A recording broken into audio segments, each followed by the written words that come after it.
Agora, nós vamos conversar ao vivo com o deputado federal Ricardo Barros, que é líder do governo na Câmara dos Deputados.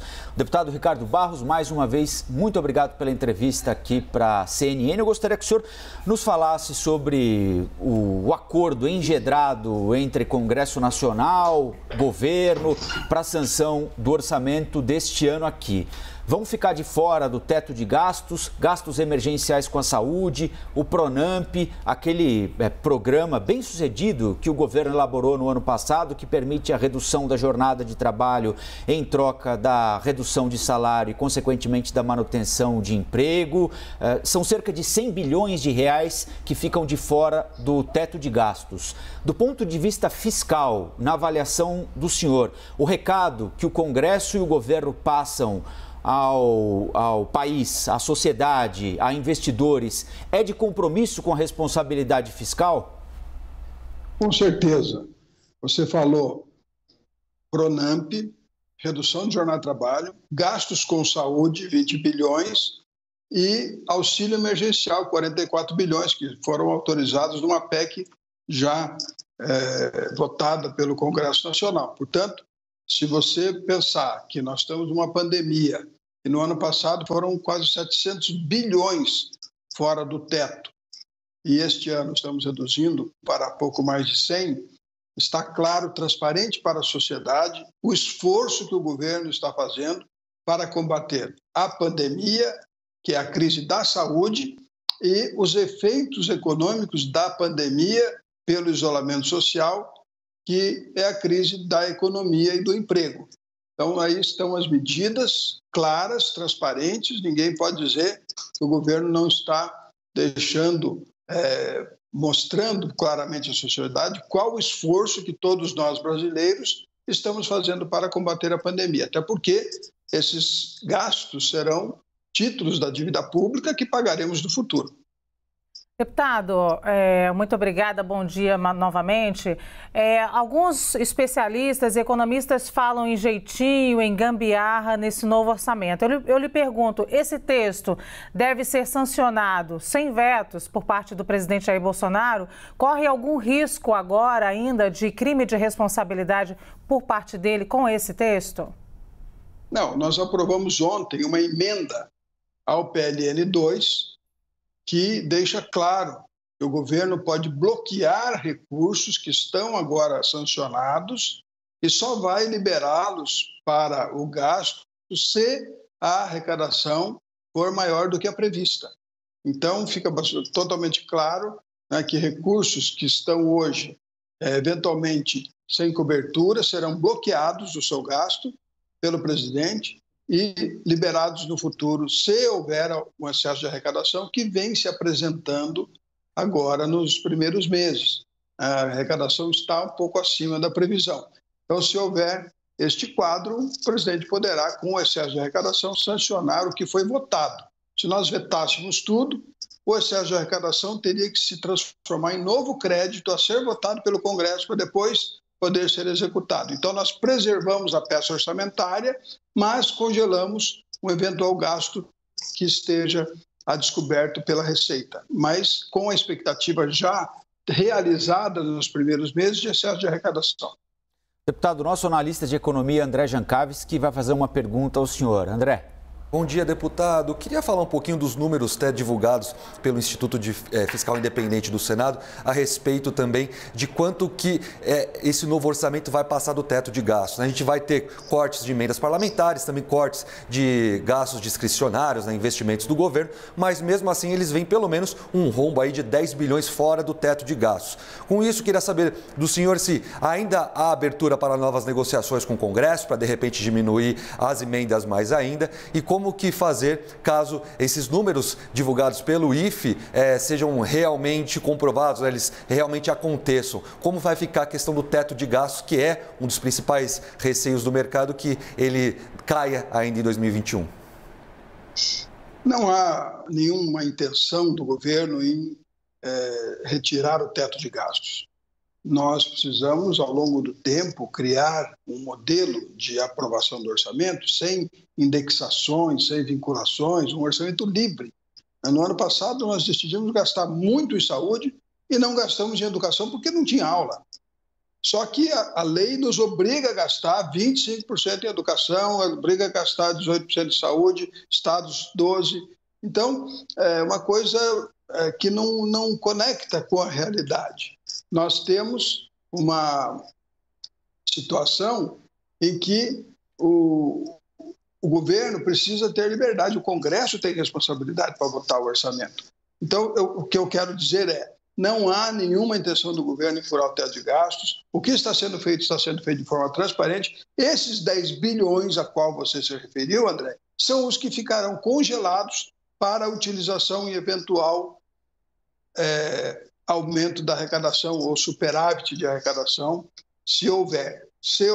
Senão eles continuarão bloqueados. Então, sem chance de enquadramento em crime de responsabilidade, não precisa, isso foi tudo acordado com órgãos de controle, o texto foi combinado e aprovado por todos antes de ser votado ontem por acordo geral dos partidos na comissão, na sessão do Congresso Nacional, num acordo liderado pelo líder do governo do Congresso, Eduardo Gomes. Líder, nossa analista Basília Rodrigues também tem uma pergunta. Basília. E eu gostaria, muito bom dia, antes de mais nada, que o senhor falasse sobre esse clima de tensão entre equipe econômica, equipe política do governo, nessa sanção que ainda não aconteceu do orçamento, que foi até aqui marcada por alguns choques, como o de lideranças, o de políticos aqui dentro do Congresso e o ministro da Economia, Paulo Guedes. Qual o nível que o senhor classifica a relação hoje da política com a equipe econômica do governo? E em especial tratando-se aí do ministro Paulo Guedes. A relação não vai bem? Não, a relação é uma relação de, vamos dizer assim, de disputa. Por quê? Porque o Congresso quer atender as demandas da sociedade. Todos os ministérios querem gastar, todos querem ter recursos para cumprir programas, todos querem ter recursos para atender demandas, saúde, educação, escola, creche, posto de saúde, estrada. Tudo isso requer recursos. E o Ministério da Economia é o freio, né? Ele que controla esses gastos para que não haja nenhum questionamento quanto à execução orçamentária dentro dos limites autorizados pelo Congresso. O Congresso representa a sociedade. Também quer ampliar os gastos, porque os parlamentares recebem demandas de APAES, de hospitais, de entidades que cuidam de drogados, de associação de produtores que querem mais infraestrutura e querem que esses recursos possam ser dispensados para a realização dessas demandas da sociedade. Por isso, é uma permanente disputa dos ministérios que gastam, que são o acelerador, o ministério que controla os gastos, que é a economia. Então, não haverá em nenhum momento, e nem nas prefeituras e nem nos estados, sempre existe esse embate entre o freio e o acelerador.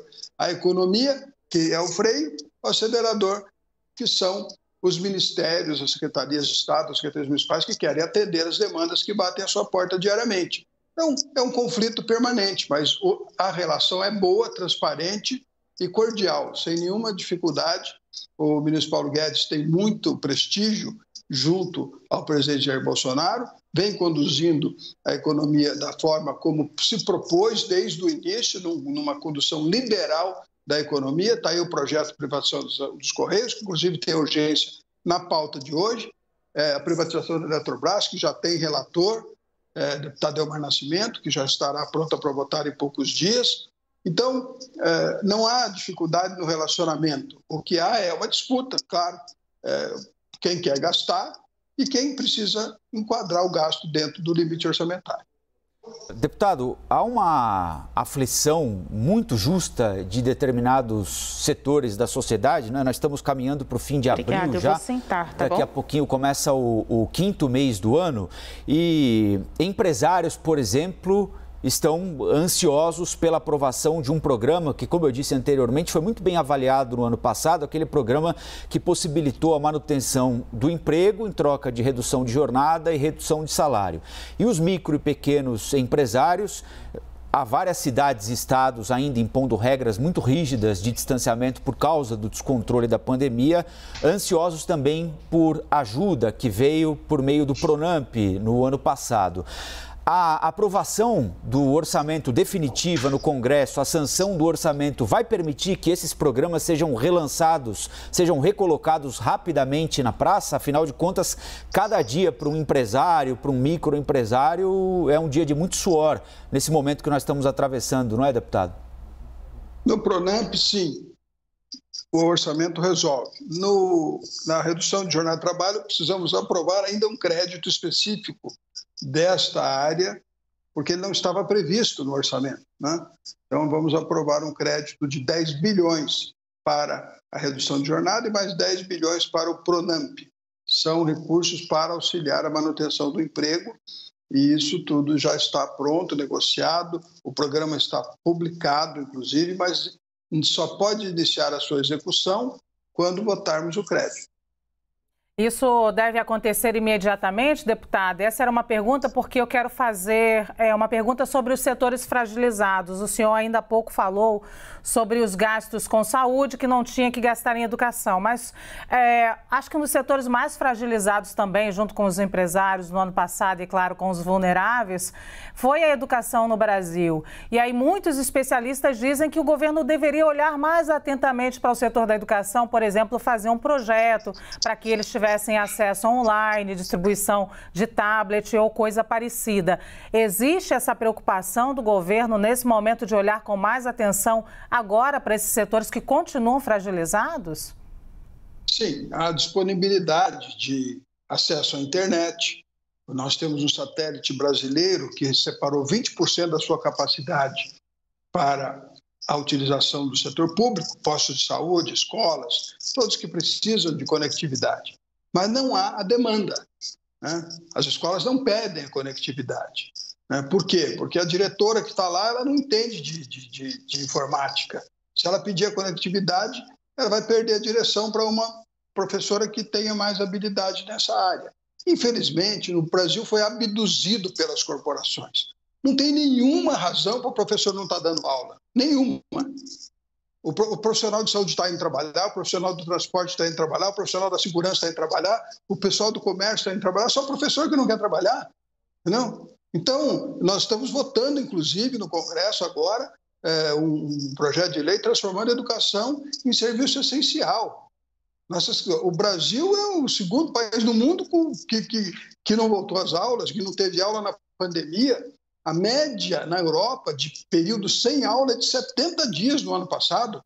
70 dias em média sem aula na pandemia do ano passado. O Brasil não teve aula nenhum dia. É um absurdo. É absurdo a forma como nós estamos permitindo que professores causem tanto dano às nossas crianças na continuidade da sua formação. Mas tudo bem, é uma posição política e nós vamos votar educação como serviço essencial para justamente fazer com que haja a prestação do serviço que precisa ser dado de atenção às crianças na sala de aula. Não podemos ter os mesmos números de alunos na sala de aula, por isso o governo tem o seu programa, sim, de conectividade. O ministro Fábio Farias, o ministro Milton Ribeiro trabalham nessa área, mas as escolas não querem. O professor não quer se modernizar, não quer se atualizar. Essa que é a verdade. Já passou no concurso, está esperando se aposentar, não quer aprender mais nada. O deputado, desculpa, Colombo, só um adendo aqui. Deputado, o senhor acha que os professores, as escolas têm condições sanitárias de voltar no meio dessa pandemia? Com certeza, querida. Com certeza. Existem muitos estados que as aulas estão acontecendo. Em escolas privadas, em escolas públicas. Existe, sim. Claro, é 50%. Aqui no Paraná são 30% da capacidade de alunos em cada sala de aula. Então, há um rodízio entre presencial e a distância. Nós estamos lutando para ir para 50% da capacidade. As escolas se adaptaram, fizeram o distanciamento das carteiras, 1,5 metro entre uma carteira e outra.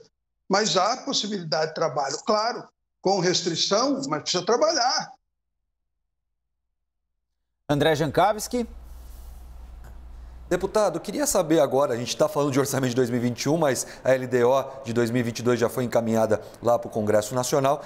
E eu queria saber, né, como o governo vai atuar para não ter o mesmo atraso que aconteceu em 2021 e também pensando que tem alguns pontos no projeto, como, por exemplo, a proibição do Congresso de mexer nas despesas, subestimar as despesas obrigatórias, que foi o que aconteceu em 2021.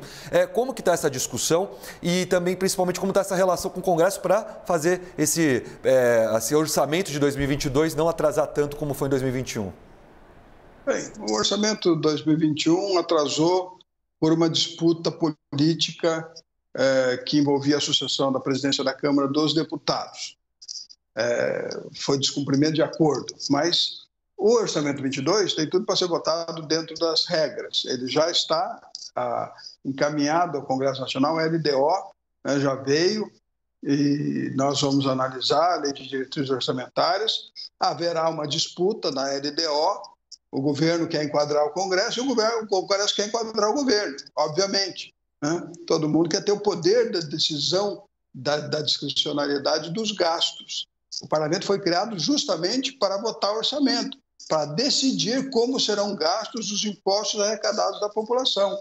Então, a peça orçamentária é uma peça autorizativa. O governo pode fazer tudo o que está no orçamento. Não pode fazer nada que não esteja no orçamento, mas pode não fazer o que está no orçamento. Então, por isso é que há na LDO uma disputa por regras de impositividade. E cresceu muito a impositividade de gastos públicos no Congresso Nacional, justamente porque o governo não cumpria aqueles acordos de emendas de bancada, de emendas individuais, que atendem à prioridade de cada cidade. Um prefeito, quando ele vai ao seu deputado e pede uma emenda para o seu município, um recurso, ele pede para a coisa mais importante que ele precisa no município. Ou uma escola, uma creche, um posto de saúde, uma pavimentação, um recap, né? Uma estrutura de esporte, uma estrutura de cultura. Então, o deputado quer que esta prioridade do município, que é essa coisa mais importante que o prefeito precisa para a sua população, seja entregue.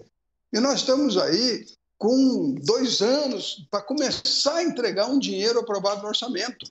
As licenças ambientais, as aprovações de projeto, está tudo muito difícil. É o apagão das canetas que eu me refiro, porque o servidor público está cansado de ser processado, de ser questionado. Ele quer proteger o seu emprego, ele quer proteger a sua possibilidade de aposentadoria, né, com um salário integral ao final do seu tempo de serviço. Então, diante da irracibilidade, né, os órgãos de controle são irracíveis. Eles questionam coisas que são óbvias, que obviamente estão certas, mas ele faz o ativismo político. Eu não concordo com isso, eu vou processar o servidor. Depois o servidor vai ganhar, mas ele pagou advogado do próprio bolso, ele ficou impedido de ter progressão. Então o servidor público está preferindo não assinar nada para poder proteger a sua posição. Este apagão das canetas é que atrapalha o cumprimento daquilo que é aprovado no orçamento. Queria saber qual é a avaliação que o senhor faz, parlamentar experiente, ex-ministro, há tanto tempo aí em Brasília, sobre a CPI da Covid lá no Senado. Já há requerimentos pedindo informações sobre contatos que o Ministério da Saúde estabeleceu desde o ano passado com farmacêuticas que poderiam ter oferecido vacinas já a partir de dezembro do ano passado ao Brasil, distribuição de medicamentos, todo o problema lá em Manaus, falta de medicamentos pro kit intubação. Como é que o senhor avalia a CPI? O governo tem muitos flancos abertos a serem atacados ou, pelo contrário, tem argumentos, na sua avaliação, suficientemente bons para responder às acusações que vão surgir? Bem, CPI a gente sabe como começa e não sabe como termina, né? Então, a CPI da fake news, da qual eu sou vice-presidente, por exemplo, não causou grandes questões no seu desenrolar, que no começo, a CPI da fake news. Então, eu não vejo que hajam problemas na saúde. Eu espero que tudo tenha sido conduzido da forma mais clara e transparente. As pessoas que estavam lá com delegação do presidente Bolsonaro tinham claro clara orientação, né? E é um discurso do presidente: no meu governo não há corrupção. Então, eu não me preocupo quanto a isso. Ao questionamento da forma como a pandemia foi enfrentada, aí vocês me desculpem, a pandemia é nova para todo mundo no mundo. Todo mundo teve que experimentar combater a Covid de alguma forma. O que é que a gente vê hoje? A gente vê que o servidor público que se arriscou, comprou um respirador caro, porque num determinado momento o mundo inteiro queria respiradores e não tinha. O preço subiu, naturalmente, lei da oferta e da procura. Aí o que foi lá e comprou o respirador e trouxe para salvar vidas, está processado, polícia na porta, sendo acusado. Aquele que cruzou o braço e deixou as pessoas morrerem por falta de respirador, esse não é processado. A omissão no Brasil não é questionada pelos órgãos de controle. Então, é isso que nós precisamos entender, o que o Brasil quer das pessoas. O Brasil quer a inércia, a omissão ou quer a ação e a resolução de problemas? Se nós queremos ação e resolução de problemas, os órgãos de controle precisam ser mais razoáveis quando analisam a situação e o momento em que cada decisão foi tomada. É isso. Ô, deputado, só ainda sobre a CPI da Covid, existe uma discussão lá de chamar outros ministros que não estejam necessariamente envolvidos na área da saúde, é o caso do ministro Paulo Guedes, existe a discussão de chamar o ministro Ernesto Araújo, o ex-ministro Ernesto Araújo, e aí eu lhe peço uma avaliação sobre essa amplitude da CPI. É natural. A CPI tem prerrogativas de convocar qualquer pessoa, né? Então, aqui na Câmara dos Deputados, todo convite ou convocação de ministros é atendido. Eu, como líder, não autorizo nenhum plenário a impedir a convocação ou o convite do ministro. A gente transforma em convite para ter mais flexibilidade na data e faz sessão conjunta com várias comissões e o ministro fica lá 6, 7, 8 horas respondendo aos parlamentares. E é muito bom que seja dessa forma, porque dá transparência às ações de governo. Então, todo mundo que for chamado da CPI deve ir e se explicar. Eu não vejo por que temer que as pessoas que participaram do processo possam explicar por que tomaram as decisões que tomaram, né? Todos, naquele momento em que a decisão foi tomada, tinham um fundamento para tomar a decisão. Agora, esperar que haja consenso, que todo mundo concorde, o isolamento era muito bom, mas quem fez isolamento teve pico de Covid, teve repique de Covid igual. Os países na Europa, a Itália, que fez isolamento muito rígido, repetiu 2 vezes já surto de Covid. Então, é mesmo o isolamento uma medida que tem que ser cobrada do gestor. Quando você for vacinado, você vai ser vacinado por um funcionário da prefeitura, não é do Estado e nem da União. O exercício, a execução da política de saúde é do prefeito municipal, né? Quando o prefeito não tem gestão plena, é do governador do Estado, mas nunca foi do Ministério da Saúde executar a política pública. E quando o Ministério recomenda uma medida, estados e municípios não precisam cumprir. E quando o Estado recomenda uma medida, o município não precisa cumprir. Vocês viram o governador Dória mandar fechar as praias, os prefeitos não fecharam. Então, querer cobrar do governo federal o que é responsabilidade de execução do município é uma tentativa, mas a CPI vai demonstrar claramente que é assim que funciona o sistema. Mas o senhor acha que o governo federal exerceu a liderança que se espera de um governo central em um país enorme como o nosso, num momento de tamanha gravidade? Não, porque o ativismo político do Supremo Tribunal Federal não permitiu.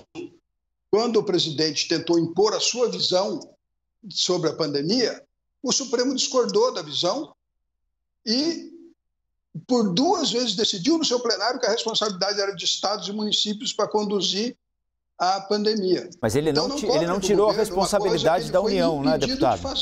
O presidente Luiz Fux até emitiu uma nota explicando essa decisão. Depois de tomar a decisão, depois que a versão toda do Brasil foi essa, desmoralizando a autoridade do presidente, que era a intenção do Supremo, aí ele percebeu que tinha errado e fez uma nota dizendo que não tinha tirado a autoridade do presidente. Mas as decisões e os julgamentos foram exatamente para tirar a autoridade do presidente. Eu não me engano com as versões. Eu apenas lamento profundamente o ativismo político do judiciário no Brasil. Eles estão seguidamente invadindo prerrogativas que são exclusivas do Poder Legislativo e do Poder Executivo. Essa avaliação que o senhor faz, o senhor acha que vale também para a instalação da CPI da Covid no Senado?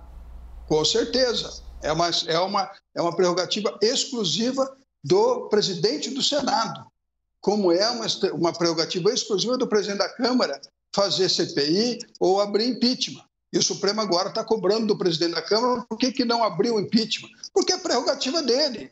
A Constituição diz que ele decide se abre ou não abre. O Supremo não tem que se meter nisso. O Supremo tem que ter humildade de receber ações e de escrever: arquive-se, não é da nossa competência. Arquive-se, não é da nossa competência. Não pode querer se imiscuir em tudo. O prefeito baixa um decreto para fechar, eles mandam abrir. O prefeito baixa um decreto para abrir, eles mandam fechar. Qual é o nível de capacidade de autoridade sanitária que tem o judiciário? O quanto eles estudaram para tomar uma decisão contra os servidores públicos da vigilância sanitária, das secretarias de saúde? Ora, vamos parar com esse negócio de ativismo político. Se o juiz não gosta do prefeito, ele fica contrariando as decisões do prefeito. Numa cidade o juiz manda abrir, na outra cidade o juiz manda fechar. Então não existe um procedimento padrão, cada um faz o que quer. Então o judiciário tem sim, se não há uma organização mais efetiva do combate à pandemia no Brasil, é porque as decisões judiciais foram divergentes em várias questões que foram onde o judiciário foi acionado no Brasil. Cada um tem que assumir a sua culpa. Se o governo federal não conseguiu impor a sua visão, que não era do isolamento, né? E aí você vai pegar a Nova Zelândia, vai pegar a Austrália, que não fizeram isolamento, fizeram monitoramento dos contaminados. A Espanha também faz isso muito bem. Uma pessoa que é positivada, ela é monitorada no seu celular. Se ela se deslocar, ela toca o celular, manda voltar para casa. Aqui não, né? Então, nós temos que pensar que a política de condução porque o presidente Bolsonaro tinha uma visão diferente do senso geral, ele foi combatido e o judiciário enquadrou o presidente Bolsonaro. Agora não cobre dele, depois de tê-lo enquadrado, que ele tivesse tomado uma atitude que o próprio judiciário não permitiu que ele fizesse. Isso nós vamos discutir com abertura, clareza, e os fatos estão aí. É só ler a ata dos julgamentos que foram feitos empoderando estados e municípios contra a autoridade da União. Eu agradeço aqui, então, a presença, a fala do líder do governo na Câmara dos Deputados, deputado federal Ricardo Barros, por essa entrevista. Obrigada, deputado. Estamos sempre à disposição. Obrigado, deputado. Bom dia.